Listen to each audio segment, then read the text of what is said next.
Tonight's show, we're honored to have one of Cambodia's only art collectives. Stiev Selapak, also known as Art Rebels, are taking part in Season of Cambodia, a Living City Arts Festival taking place here in New York City right now. The story of Cambodia's recent history has been dominated by the impact of the Khmer Rouge, a political regime that was responsible for the killing and exiling of most of the country's artists and intellectuals during the 1970s. Born into this legacy, a new generation of young contemporary artists are refocusing our attention on globalism and its effects within Cambodia today. KHVAY Samnang uses his body to offer poignant reflections on unresolved issues. LIM SOKCHANLINA stages scenarios involving himself as a protagonist, calling attention to a variety of social, cultural, economic, and environmental changes in Cambodia. VUTH LYNO uses photography and sound to engage specific Cambodian communities and the cultures unique to them. Together, they run the Sasa Art Projects, an experimental art space in Phnom Penh's famous White Building. Ladies and gentlemen, let's give it up for Lino, Lina, and Samnang.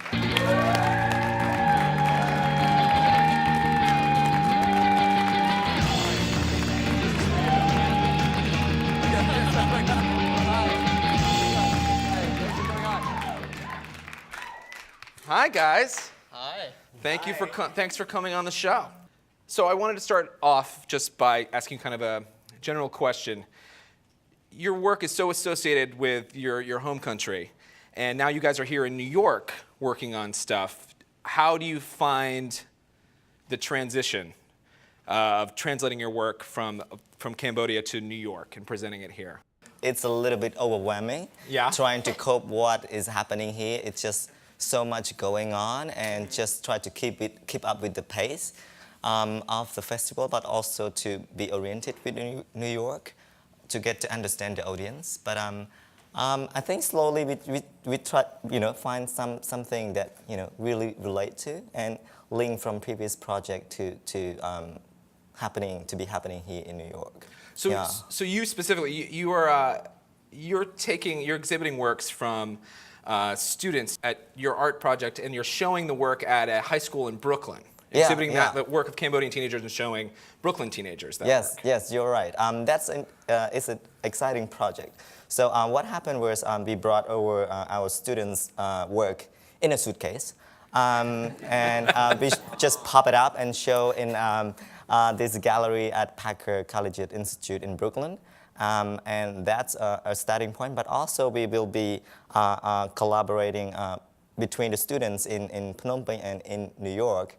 They will be doing something along parallel in both cities, and we share their work on an online platform as part of this building understanding of community between two cities. What's the reaction of the Brooklyn high school students to the work that your students are doing? They like the work. Yeah? One of the cool work is one sound sculpture by our student Ratana, and a lot of students were passing by, and also the faculty, and they really enjoyed it. What they need to do is just to stick their head inside this dome of sound sculpture. One of your pieces that you kind of relocating here to New York, you did a thing called Cow Taxi, where you wore water buffalo horns, and you had a rickshaw. Is that the right way to describe it? And you would travel around, and you're doing that again in the Bronx. Is that right? Sure. With students as well? Yeah, with the Casita Maria in the Bronx. And how have you translated that project to students in the Bronx? How are they using this project? Yeah, that how connecting, because like I work cow taxi with my community in my country. I help my city to clean the city.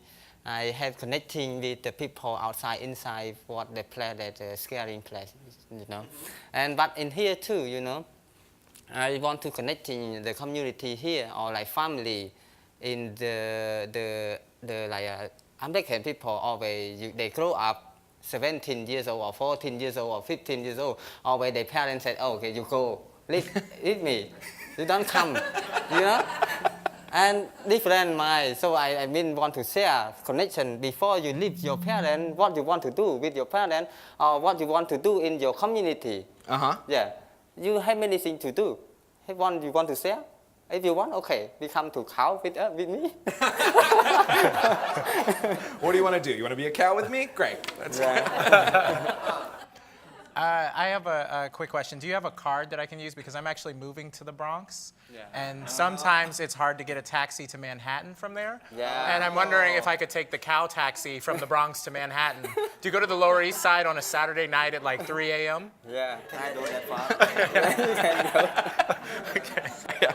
And I want to talk about the work that you're doing too. You did this wrapping gardens in Cambodia, and you're doing it here at BAM as well. Tell us about the work in Cambodia, and tell us about the work you're doing in Brooklyn as well. Yeah, there is a link in terms of what the word wrap. Wrap. So in Cambodia, I do the work called Wrap Futures, which is a photo series of mental fans that exists in Phnom Penh. Also, I think I haven't seen it here actually. Only this is a fan behind me, but it's a different fan. It's a different fans in Cambodia. It's a mental bright yellow, green, blue, as you see in one slideshow that you have zones, and that is really somehow it talk about the developing and how globalizations come to Cambodia. I'm sure here is also happened, but also yes. On top of that, in Cambodia, it's about the land issues, about the heritage, about the cultures, about the investment and evicted peoples. So that is the ongoing projects that I start from 2009, 10, 11, 12, 13, and I hope it never ends as the developing is never end, I think. Guys, thank you so much for being with us. I want to thank Lino, Lina, and Samnang. You guys are fantastic.